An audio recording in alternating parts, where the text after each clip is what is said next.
Oke, kembali lagi dengan saya Jena Dan saya Sukma di Ruby. Ruang Bincang ASI.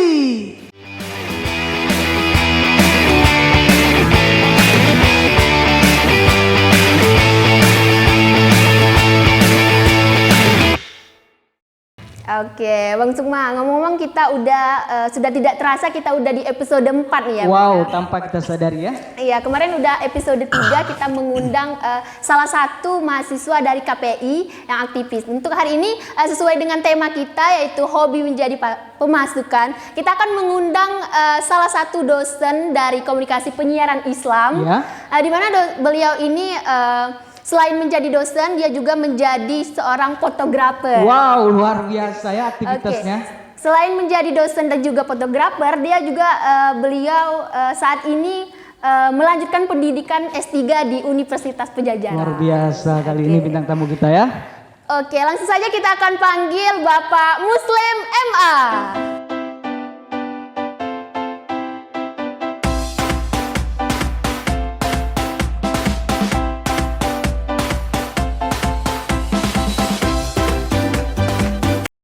Oke, gimana Pak kabarnya, baik?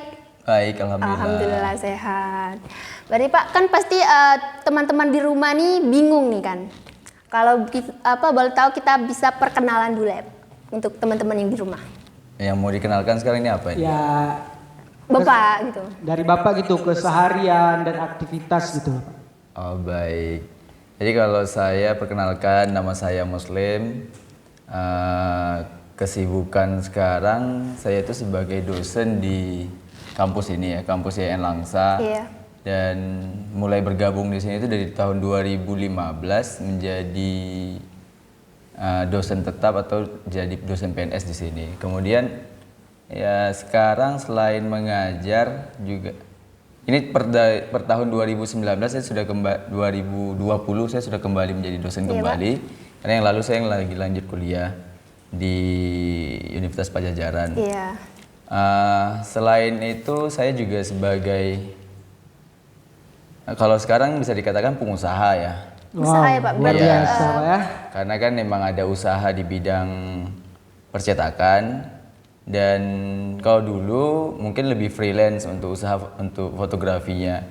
Ya, itu. Kalau kesibukan sekarang ya mengajar dan ada usaha. Selain juga meneliti. Jadi bukan berarti hanya dosen aja ya Pak ya di kampus, berarti Bapak juga menjadi seorang fotografer dan juga pengusaha ya Pak. Hari ini ya, tapi lebih tekunnya ke usaha percetakan. Kalau untuk fotografernya masih sebenarnya. Udah jarang saya yang moto, tapi lebih ke hanya ngembangkan hobi aja. Berarti kan setiap orang tuh kan punya hobi ya Pak, sesuai dengan tema kita pada hari ini yaitu hobi menjadi pemasukan ya Pak ya. Kalau boleh tahu kan hobi Bapak itu apa ya Pak? Kalau hobi saya banyak sebenarnya. Ya, salah satunya nih Pak, salah satunya. Banyak.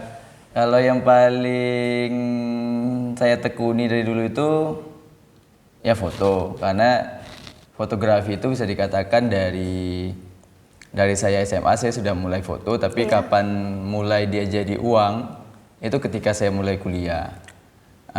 Ketika kuliah semester 1, semester 2 di Universitas Islam Sumatera Utara, saya juga alumni di sana itu di jurusan komunikasi.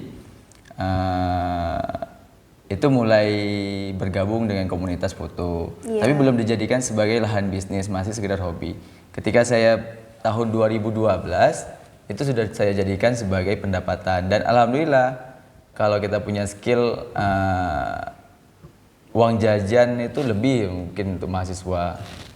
Ya, berarti nggak sesuai dengan hobi kita itu bisa menjadi menghasilkan cuan ya Pak ya? Nggak sesuai hobi gimana itu? Maksudnya hobi kita itu bisa menghasilkan uang walaupun hobi kita tuh kayak masak, kayak hobi-hobi yang lain tuh bisa menghasilkan uang gitu ya Pak? Sebenarnya semua yang kita kerjakan kalau kita tekuni itu bisa menjadikan sebuah profit ya, pendapatan.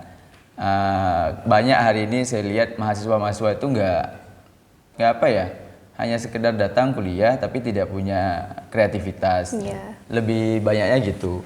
Tapi gimana caranya kita ini mahasiswa atau ketika masih kuliah itu bisa memiliki keterampilan yang lebih, apakah itu menjadi fotografer atau bisa menjadi penulis.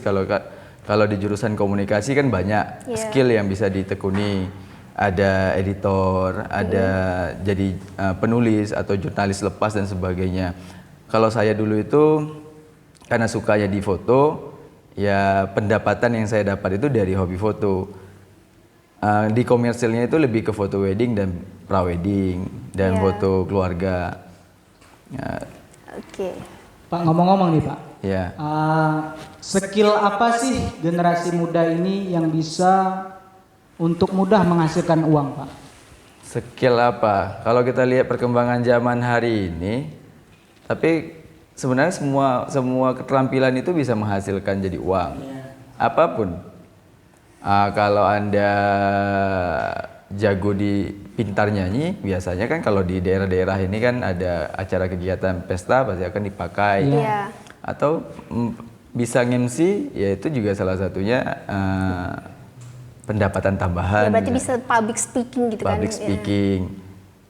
Apa saja sebenarnya kalau ditekuni itu bisa menghasilkan uang, tapi ditekuni. Seperti itu, kalau dia tidak ditekuni dengan baik, hanya sekedar, banyak orang yang bisa segala hal tapi dia tidak tahu bagaimana menata ataupun bagaimana menjadikan itu sebagai uang pemasukan.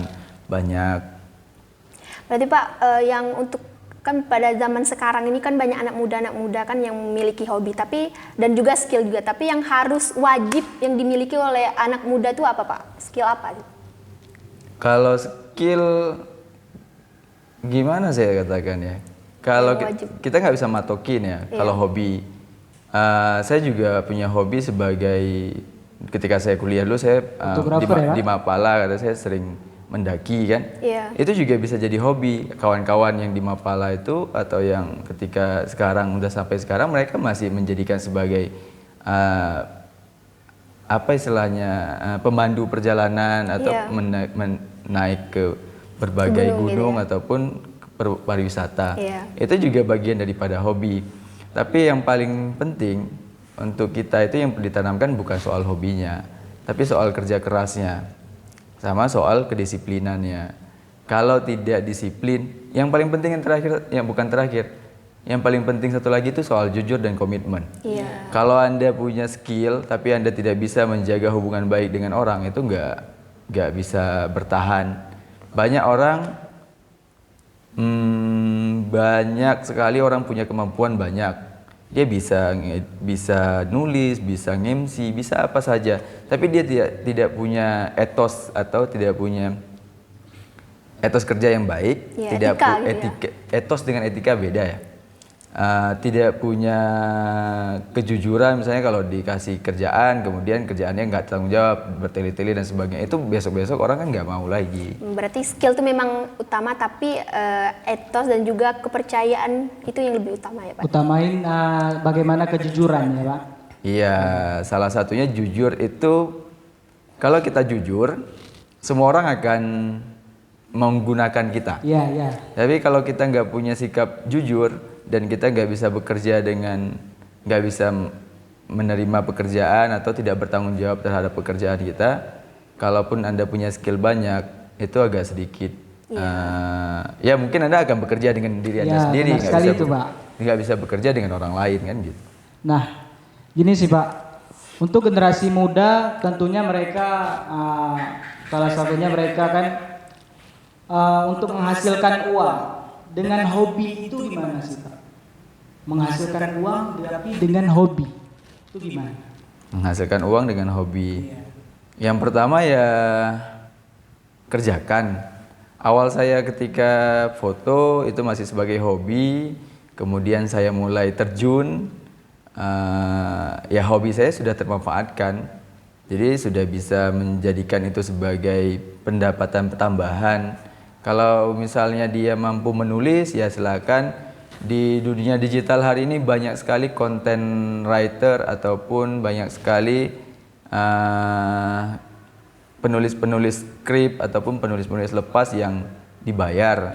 Itu kan salah satu cara. Yang penting aksi dulu, kerjakan dulu. Nah, jadi kalau sudah dikerjakan, hobi itu akan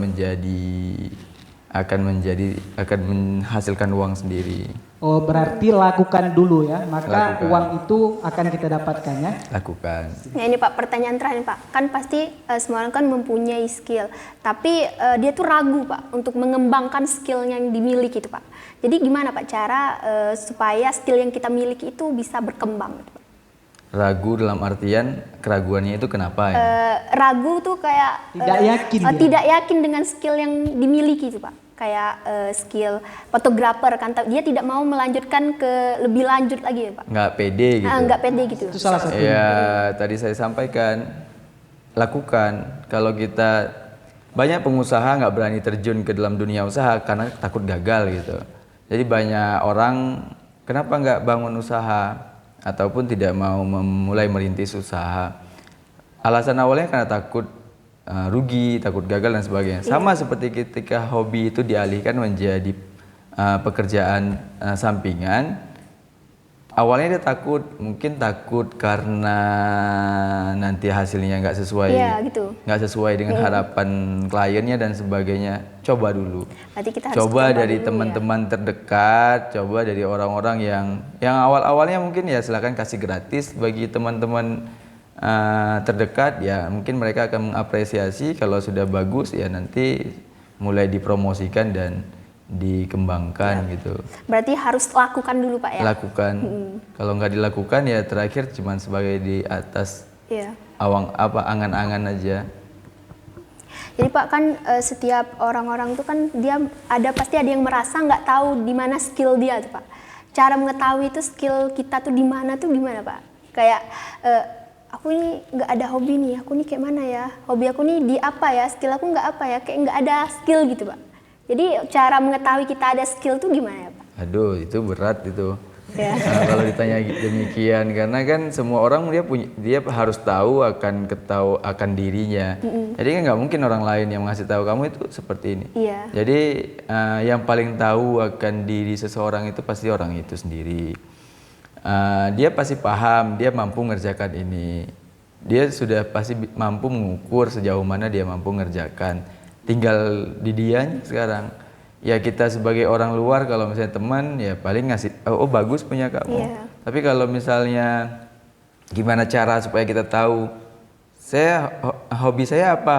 Ya silakan ikut psikotes di psikolog mungkin. Iya. Untuk menemukan hobi ya. Untuk menemukan bakat dan minatnya. Ya, berarti di lingkungan masyarakat nih Pak, apakah berpengaruh dengan kita kan untuk melatih skill kita untuk di lingkungan gitu, berpengaruh nggak Pak? Maksudnya Kayak itu lingkungan masyarakat gitu, kayak skill Iya. kita nih kayak gini kan, tapi ada dari tetangga-tetangga, alah kau nih bisa apa gitu. Apakah berpengaruh Pak dengan diri seseorang gitu? berpengaruh dalam artian apa sekarang ini? Maksudnya berpengaruh nggak dia kayak seandainya orang itu kan mau melangkah lebih maju, tapi dari lingkungan itu tidak mendukung, Pak. Dari keluarga atau dari masyarakat yang lain. Mungkin punya pengaruh ketika lingkungan nggak memberi ruang bagi dia atau keluarganya nggak mendukung terhadap hobinya. Itu bisa jadi, tapi ya jangan patah semangat. Berarti jangan patah semangat aja, Pak. Kalau pernah baca bukunya Andrea Hirata, di buku itu mungkin pernah dilukiskan atau digambarkan, jangan pernah takut untuk bermimpi. Ya. Jadi kalau pepatah-pepatah lama juga demikian, tapi sebagian orang tua juga bilang jangan tinggi-tinggi kali bermimpi. Tapi kalau saya pribadi, saya lebih senang menggambarkan silakan bermimpi setinggi bintang ataupun yang lebih tinggi dari bintang. Ya jangan takut untuk jatuh, tapi pakai parasut ketika jatuh. Iya. Jadi kalau intinya jangan takut untuk bermimpi Pak ya. Bagi Jangan. generasi muda ya. Kalau Anda takut bermimpi, ya lebih baik nggak usah hidup aja kan gitu. Karena kan orang yang takut bermimpi itu, kita kan cuma sebat mimpi yang tidak perlu ditakuti. Ya ketika kita nggak punya angan-angan, ya kita otomatis kita kan bagaikan orang yang berjalan tanpa harapan kan. Ya betul. Jadi untuk pemirsa di rumah jangan patah semangat walaupun punya hobi, tapi dengan lingkungan yang tidak mendukung, tapi harus lakukan gitu ya Pak ya. Jangan pernah takut untuk bermimpi. Oke, mungkin tadi pertanyaan terakhir Pak. Terima kasih atas perhatiannya. Dan juga di teman-teman di rumah, mungkin sampai hari ini perbincangan kita pada hari ini, dan dengan saya Jena Dan saya Sukma. sampai jumpa di episode-episode selanjutnya, di segmen-segmen selanjutnya yang pastinya lebih seru di Rubik. Ruang Bincang Asik.